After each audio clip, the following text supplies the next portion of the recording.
Chicken নিয়ে নিছি, এই যে বড় সাইজের একটা মানে হাড় ছাড়া মাংস টুকরা নিয়ে এই যে ছোটো ছোটো করে কেটে নিছি, আর ধুয়ে ভালো করে পানিটা জড়াই নিছি। আর এখানে আমি একটা আলুকে ছোটো ছোটো করে কেটে নিছি। আপনারা চাইলে আলুটাকে মানে আলাদাভাবে তেলে ভেজে দিতে পারেন, তা আমি আলাদাভাবে তেলে ভেজে দিব না, আমার সময় শর্ট, সেজন্য আমি এমনি মানে একসাথে ইয়ে করে ফেলবো। আগে চিকেনটা দিয়ে দিলাম, চিকেনটা একটু কষানো হলে তারপর আমি আলুগুলো দিব। তো চিকেনটা একটু কষানো হয়ে গেছে, জাস্ট 2 মিনিট মতো।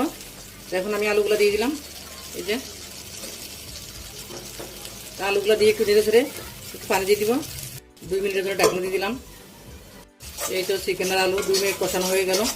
এখন আমি পানি দিয়ে দিব এখানে পরিমাণ মতো, যাতে করে বুট আলু সব একসাথে সিদ্ধ হয়।